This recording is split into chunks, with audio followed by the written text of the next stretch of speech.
কেউ যদি মৃত্যুবরণ করে তাহলে এটা কি আমরা দাহ করব না সমাধিস্থ করব?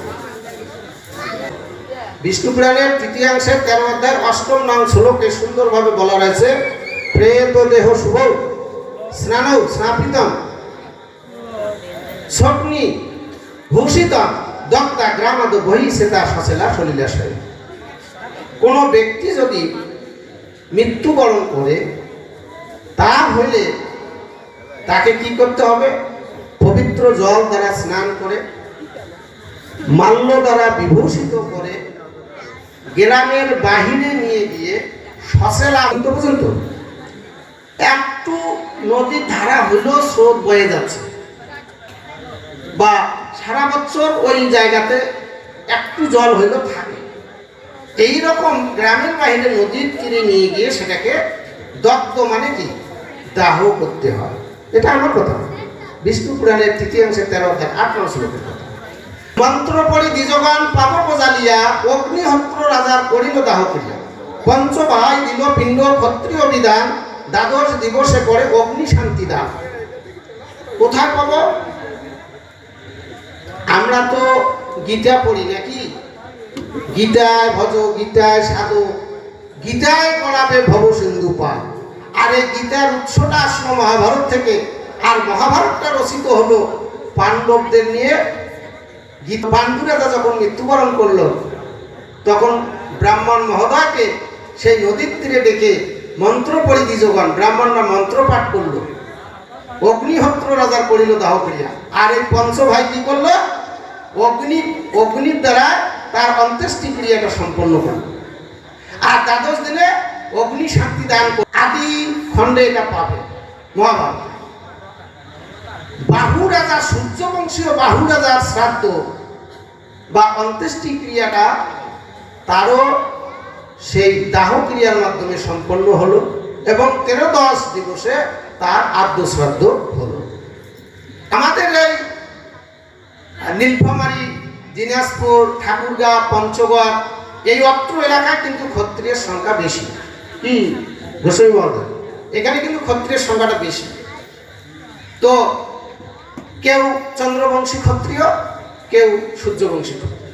তাহলে বাহু রাজা সূর্যবংশী ক্ষত্রিয় ছিল, তেনাকে দাহ করে 13-10 দিবসে আদ্য শ্রাদ্ধ করা হলো। অদ্যাবধি যে সকল কাশ্যপ গোত্রস্য উচ্চারণ করে শ্রাদ্ধ বিধি করতেছে, তাদের শ্রাদ্ধটা কি করে 11 দিনে হবে? তাহলে আমরা তো পরম্পরাকে ভুলে যাচ্ছি, আমরা তো আমাদের নিজের অস্তিত্বকেই ভুলে যাচ্ছি। তাহলে যারা সূর্যবংশী ক্ষত্রিয় তারা অবশ্যই 13-10 দিবসে আদ্য শ্রাদ্ধ করবে এবং দাহ কার্য করবে। এখন চন্দ্রবংশী ক্ষত্রিয় আবার অনেকে আছে, যেমন শ্রীকৃষ্ণ ছিলেন। শ্রীকৃষ্ণ যখন দেহত্যাগ করলেন তার দেহটা কি হয়েছে সেটা ব্রহ্মবৈবর্ত পুরাণের ব্রজবাসীগণের মুক্তি লাভে তিনি যখন মৃত্যুবরণ করলেন, অর্জুন তার মুখাঙ্গিনী হলেন এবং তাকে সেই নদীর তীরে অগ্নিকার্য অর্থাৎ দাহ ক্রিয়া সম্পন্ন করা হলো।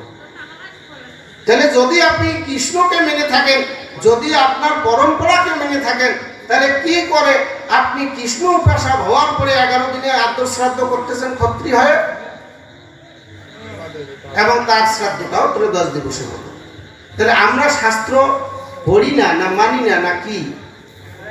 আপনারা আসুন, আমরা শাস্ত্রের আলোকে আমরা কার্য করব, নচেত আমাদের সম্পূর্ণ ভুলণ্ঠিত হয়ে যাবে। এখন দেখেন, পুঁতে রাখবো কাকে? কে কাকে পুঁতে রাখবো? সমাধি কিন্তু না, শাস্ত্রে সমাধি আলাদা। পুঁতে রাখবো কে কাকে পুঁতে রাখবো? উনদি বাইশিকং প্রেতং নিদন্দ বান্ধব্য বহি অলঙ্কিত সুচ ঘুমা বস্তি সঞ্চয় নমৃতে। 2 বছরের নিম্ন বয়স্ক বালক বালিকা মৃত্যুবরণ করিলে পরে তাকে শ্মশানে নিয়ে গিয়ে মাটিতে পুঁতে রাখতে হবে। এটা কাদের জন্য? সনাতনী আমরা যারা, আমি সনাতনীদের আলোচনা করতেছি। 2 বছরের নিম্ন বালক বালিকা অর্থাৎ 2 বছর পূর্ণ হয় এমন বালক বালিকা যদি মৃত্যুবরণ করে, তাহলে তাকে শ্মশানে নিয়ে যাইতে হবে, হরিমন্দিরের পাশে নয়, রান্নাঘরের পাশে নয়। ঠাকুর ঘরের পাশে নয়, বাড়ির আঙ্গিনায় নয়, ফলতায় নয়, শ্মশানে নিয়ে যাইতে হবে, গিয়ে সেখানে পুঁতে রাখতে হবে, তার অস্থি নেওয়া যাবে না। আর 2 বছর থেকে অদ্যাবধি যত বছরে হোক তার অস্থি সঞ্চয়ন হবে এবং দাহ কার্য হবে। মনুসংহিতার 5ম অধ্যায়ের 68 নং শ্লোক দ্রষ্টব্য।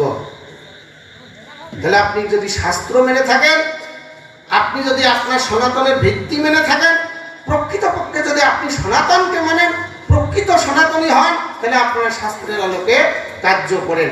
সমাধি কিন্তু এখানে নেই। তাহলে মনে রাখবেন, 2 বছরের নিচে বালক বালিকা মরলে তাকে শুধু শ্মশান নিয়ে গিয়ে পুঁতে রাখবেন। আমি এক জায়গায় গেছি, তো আমার মামাতো ভাইয়ের ছেলে, তাহলে ভাতিজা হচ্ছে, মৃত্যুবরণ করছে। তো আমার কিন্তু ফোনে পায় না। এদিকে এরা করছে কি, কোন বা সাধু বলছে পুঁতে রাখতে হবে, একেবারে পুঁতে রাখার জন্য খাল খোঁড়া শুরু করছে একটা বাসে রাখা।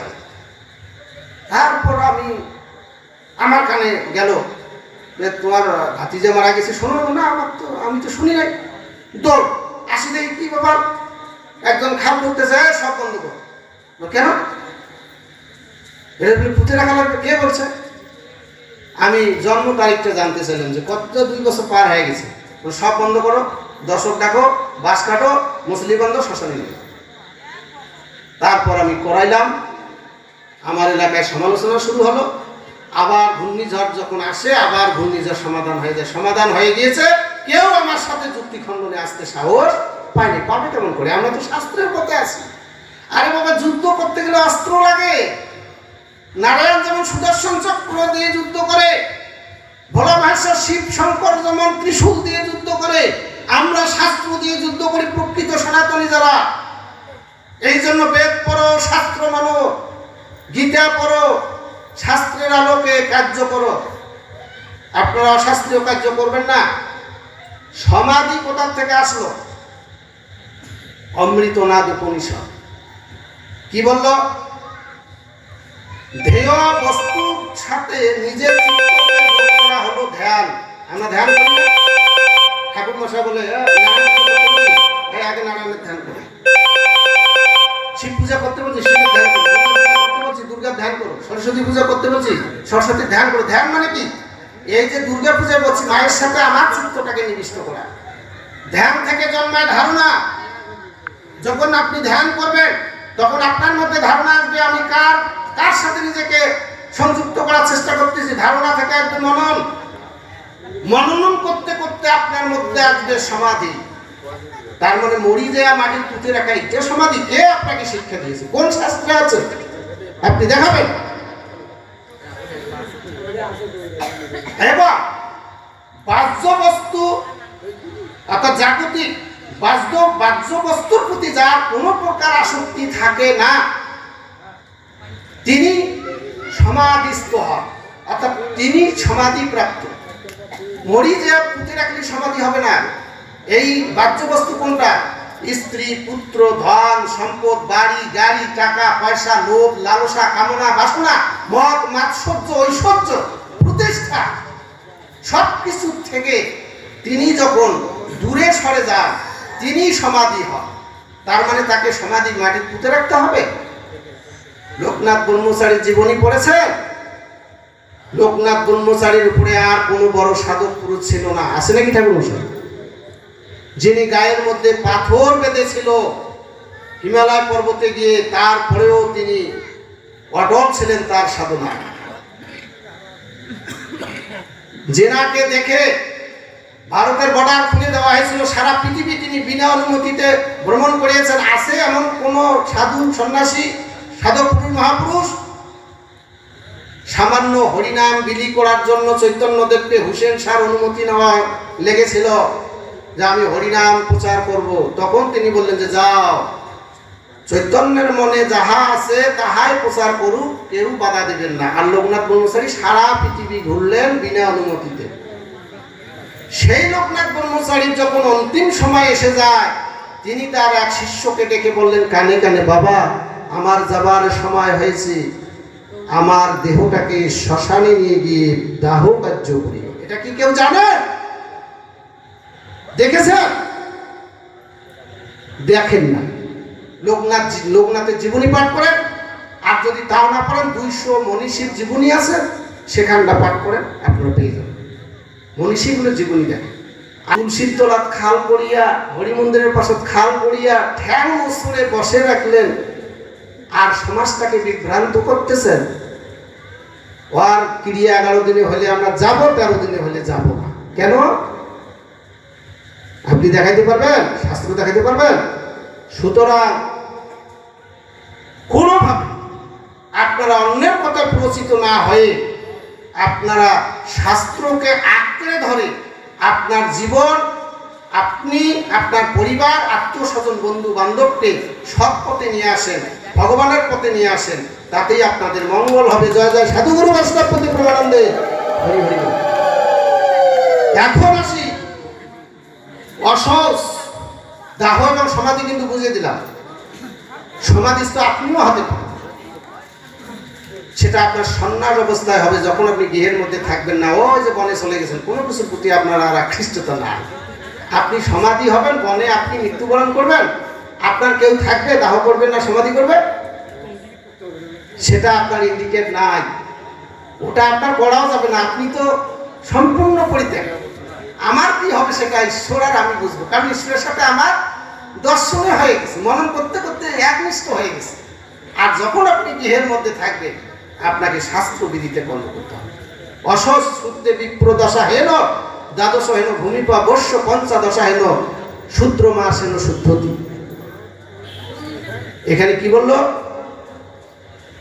পঞ্চম অধ্যায় 83 নং শ্লোকে মনুষ্যতা, যে ব্রাহ্মণ মৃত্যুবরণ করলে 10 দিনে সৌজ হয়ে 11 দিনে শ্রাদ্ধ করবে, ক্ষত্রিয় 12 দিনে সৌজ হয়ে 13 দিবসে শ্রাদ্ধ করবে, বৈশ্য 15 দিনে সৌজ হয়ে 16 দিনে শ্রাদ্ধ করবে, শূদ্র 1 মাস পার হয়ে সৌজ হয়ে 31 দিনে শ্রাদ্ধ করবে। এটা লেখা আছে। বিপ্রসয় দ্বাদশ অহং দ্বাদশ সেব শৌচক মধ্য মাসস্য বর্ষস্থ মাস শূদ্র। বিষ্ণু পুরাণের 3য় 13 অধ্যায়ের 19 নং শ্লোকে দেখেন যে ওই একই কথা বলেছে, যে ব্রাহ্মণ 11 দিনে শ্রাদ্ধ করবে, 10 দিনে শোষ, ক্ষত্রিয় 12 দিনে শোষ, 13 দিনে শ্রাদ্ধ, বৈশ্য 15 দিনে শোষ, 16 দিনে শ্রাদ্ধ, শূদ্র 1 মাসে শোষ, 31 দিনে শ্রাদ্ধ। এখন আপনি যদি মনে করেন যে আমি ওসব মানি না, তাহলে আপনার শাস্ত্র মানা হলো না। আর শাস্ত্র মানা হলো না মানে কি? আপনার নিজের ধর্মটাকে মানা হলো না, আপনি সনাতনী নন। যার কারণে গীতা 3 অধ্যায়ের 35-এ বলেছে, শ্রেয়ান সধর্ম বিঘ্ন পরধর্মাৎ সংস্কৃতাৎ সধর্মে নিধনাং শ্রেয় পরধর্ম ভয়াবহ। ধর্মটা হচ্ছে শ্রেষ্ঠ, পরের ধর্ম যদি উৎকৃষ্ট হয় তথাপি তাহা গ্রহণ করা যাবে না। বৃহৎ ধর্ম পুরাণে বলা হলো যে কোনো ব্যক্তি উচ্চাভিলাষী হয়ে নিজের ধর্মকে পরিত্যাগ করে উচ্চবর্ণের ধর্ম ধারণ করিলে পরে তাকে নরকে যেতে হয়।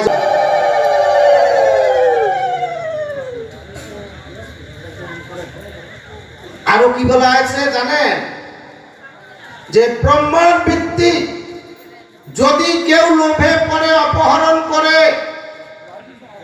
60,000 বছর বিষ্ঠা মধ্যে কৃমি হিসাবে থাকতে হয়। আজকে তো আমরা ব্রাহ্মণদের খাওয়াই বন্ধ করে দিয়ে দিচ্ছি। আমরা ব্রাহ্মণ, অনেকে বলতেছে ফেসবুকে, সমাজে ব্রহ্ম জানাতি ব্রাহ্মণ। তাহলে আমিও ব্রহ্মকে জানলাম, আমি ব্রাহ্মণ। কাল আপনার বাবা মরবে, আমাকে বলবেন যে পণ্ডিত মশাই আমার বাবা মারা গেছে, শ্রাদ্ধ করতে হবে। আর উনিও বলতেছে যে আমিও তো ব্রহ্মকে জানি। তাহলে তো ব্রাহ্মণে ব্রাহ্মণে ভাসে যাবে, কার কর্ম কায় করবে?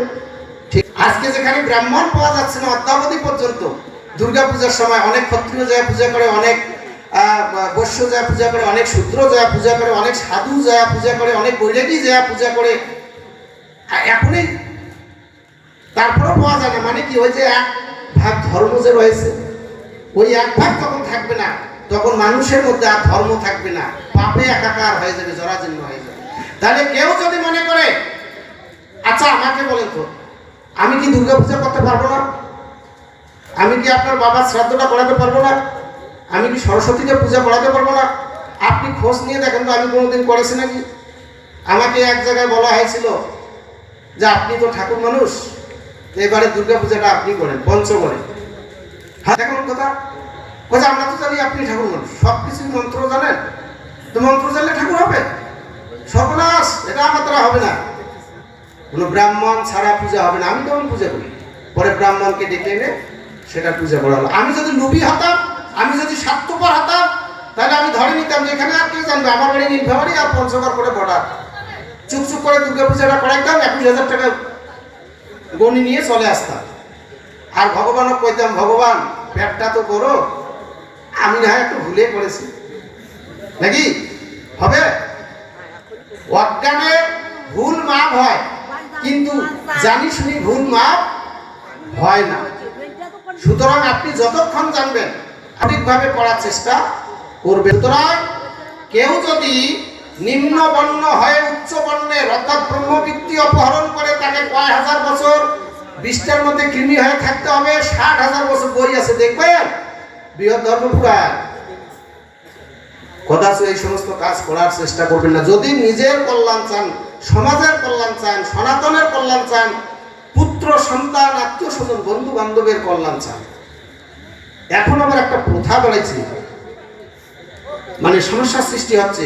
মেয়ের বিয়ে দিচ্ছেন 11 ঘরে বা বৈষ্ণবের ঘরে বা বৈরাগীর ঘরে, এমন ক্রিয়া 11 দিন এমন লাগিয়ে গেছে। বাপ কাছে বাবুরে মুই তো যাবি না, বাবু এলাকা কি হা তোর বিয়ের বাড়ি যদি না সাগাই কি থাকে? আরে বাবা কেমন করে যাবে? মৃত সৈকা দশায় তু ভুঞ্জা নাচ্চা ভিজায়তে গরুর পুরাণ উত্তরখণ্ড 44 অধ্যায় 20 নং শ্লোক দেখবেন যে বর্ণানুসারে যদি নির্দিষ্ট দিনের পূর্বে 11 দিনে শ্রাদ্ধ হয়, সেই শ্রাদ্ধে ভোজন করিলে পরে কুকুর হয়ে জন্মগ্রহণ করতে হয়। তাহলে আপনাকে আগে নির্ধারণ করতে হবে আমি ব্রাহ্মণ না ক্ষত্রিয় না বৈশ্য না শূদ্র। তাহলে আমার বিয়ে ক্ষত্রিয়, আমিও ক্ষত্রিয়, আমি তখন 11 দিনে ওর বাড়ি যা খাবো। এটা গরুড় পুরাণ উত্তরখণ্ড 44 অধ্যায় 20 নং শ্লোক। 11 দিনে মৃত ব্যক্তির গৃহে ভোজন করিলে পরজন্মে কুকুর হয়ে জন্মগ্রহণ করতে হয়। এখন আবার বলে কি যারা গৃহে তো নয়, ওটা ঘরটা বলছে, বলে কোনটা ঘর? বলে যে ঘরটা মসজিদ। দেখাও শাস্ত্র বার কর যে যে ঘরটা মরছে ওখানে লেখা আছে গৃহে, আর আবার তুই বলিস ঘরটা। আমি চ্যালেঞ্জ করে গেলাম, আপনি দেখান 13 দিনে শ্রাদ্ধ হলে খাইলে কি হয়, কোন শাস্ত্রে আছে? যদি দেখেন পড়েন আমি পাণ্ডিত্য শ্রেণী, কিন্তু আমি তোমারটা দেখেন। সুতরাং শাস্ত্রের পথে আসুন, আপনি পরম্পরা আসুন। এখানে একটু ভ্রান্ত ধারণা মুছে দেই। আমার গ্রামে ব্রাহ্মণ ঘর আছে 2 ঘর। তো আমরা যে ব্রাহ্মণ দ্বারা যাজনিক কর্মকাণ্ড করাই, ওনার বাবা মা মারা গিয়েছিল। আমার জানা মতে উনি 11 দিনে শ্রাদ্ধ করছে, তাদের যে আত্মীয় স্বজন আছে আর আমাদের গ্রামবাসীদেরকে তিনি 12 দিনে ভোজন করেছেন। কারণ তিনি মানে বিশৃঙ্খলার মধ্যে যান না। তিনি যদি বলতেন যে আইসো তোমরাও এই দিনে আইসো, আমি বলতেছি না যে ব্রাহ্মণের বাড়ি যেটি শাস্ত্রে লেখা নাই ব্রাহ্মণ তো 11 দিনে শ্রাদ্ধ করবে, কিন্তু তিনি 12 দিনে 13 দিনে গ্রামবাসীদেরকে আমন্ত্রণ করে ভোজন করেছেন। তো ভালোটা আপনার কাছে, আপনি বিশৃঙ্খলা সৃষ্টি করবেন না আপনি সমাজটাকে সুসজ্জিত রাখবেন, এটা আপনার কাছে নির্ভরশীল। আমি ধার্মিক হব না পাষণ্ড হব না অসুর হব, সেটা আমার উপর নির্ভরশীল। আপনি যেরকম হবেন আপনাকে সেই রকম ফল ভোগ করতে হবে। জন্মিলে মরিতে হবে, অমর কেহ কোতার হবে, জন্ম মৃত শ্বাস মৃত শ্বাস জন্ম। সনাতন ধর্ম হলো জন্মান্তরবাদে বিশ্বাসী। অর্থাৎ আপনি পুরাণাদি শাস্ত্র খুললে দেখবেন যে অমুক ঋষি পূর্বজন্ম অমুক ছিল, তাহলে জন্মান্তরবাদে বিশ্বাসী। তারপর ভাগবত কথা শুনিয়েছি, পরে ব্রাহ্মণ হয়েছে, কেউ শূদ্র থাকিয়া সে ক্ষত্রিয় হয়েছে, এটা তো আগে আমি বলে দিয়েছি। তাহলে এটা আপনাকে নির্ধারণ করতে হবে। আপনি ভালো কর্ম করবেন, পরজন্মে আপনি ভালো ফল পাবেন। দেখাবেন যে সনাতন ধর্মী অর্থাৎ সনাতনীরা বেদ পুরাণ আদি শাস্ত্র পড়ে ব্রহ্মকে জানিয়া ব্রাহ্মণের কাজ করতে পারবে। একটা শাস্ত্র আমাকে দেখান, একটা শাস্ত্র দেখান, পাবে না। এরা এদের দলকে ভারী রাখার জন্য নানাভাবে ছলনার আশ্রয় নিচ্ছে। সুতরাং আমরা সেই ছলনার মধ্যে পড়তে চাই না। যারা বলতেছে গীতা মানি না, গীতা কোনো শাস্ত্র নয়, যারা বলতেছে মনুসংহিতা মানি না, যারা বলতেছে পুরাণ মানি না, তারা কাকে মানো? কাকে মানো? এভাবে মানি না করতে করতে ওই নিজেকেও কবে কি আমি নিজেকেও মানি না, তাহলে কাকে মানো? এই জন্য বলছে বিশ্বাস এবং শ্রদ্ধা থাকলে পরে আপনার সনাতনী হিসেবে আপনার কর্মকাণ্ডগুলা সুসম্পাদিত হতে পারে।